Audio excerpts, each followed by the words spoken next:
শুভ সকাল সবাইকে। অনেক দিনের ইচ্ছে ছিল বাড়িতে রামনবমীতে রামের পুজো করব। আর আগের বছর তোমরা জানো বিশ্বদা আমাকে একটা রামলালার মূর্তি এনে দিয়েছিল অযোধ্যা থেকে। তো ওটা আমি ভেবেছিলাম, তখন বিয়ে হয়নি, আমি ভেবেছিলাম যে আমি শ্বশুরবাড়ি নিয়ে যাব আর যেখানে আমি থাকবো সেখানে সেটা রাখবো। তো আমি এটা আমেদাবাদ নিয়ে এসেছিলাম, আর নিয়ে এসে আমি জল টল সবই দিতাম। আর আমার ইচ্ছা ছিল রামনবমীতে আমি আমার রামলালার পুজো করব।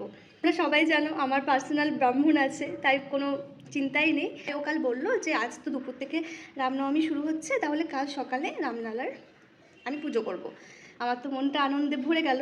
তবে আমেদাবাদ এসেছি মাত্র 3-4 মাস হলো, আর আমরা এখন আমেদাবাদে কতদিন থাকবো তার ঠিক নেই। আর আমরা হুট করে এসেছি, তাই সমস্ত জিনিসপত্র, ঠাকুরের সরঞ্জাম, পুজোর সরঞ্জাম, সংসারের অনেক সরঞ্জাম আনা হয়নি। এবার গিয়ে সব কিছু আনবো, তাই যা ছিল তাই দিয়েই আজকে আমরা রামচন্দ্রের পুজো করব। তো সকাল সকাল স্নান টান করে রেডি হয়ে গেছিলাম। তারপর সমস্ত পুজো জোগাড়, ফল টল কাটা ও একা হাতেই সব করে।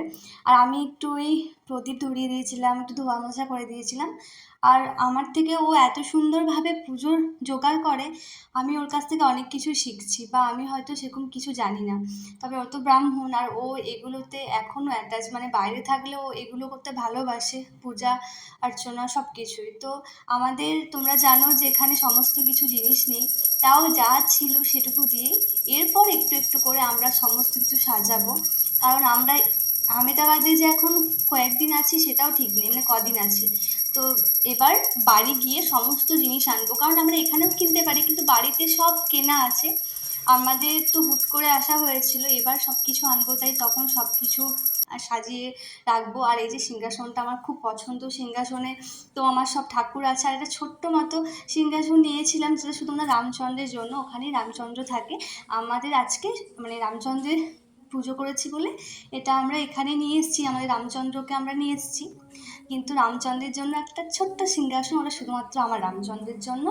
তো আজকে সত্যি বলছি আমার মনটা ভরে গেল। এটা আমার কতদিনের ইচ্ছা ছিল যে আমি বাড়িতে রামনবমীতে রামলালার পুজো করব।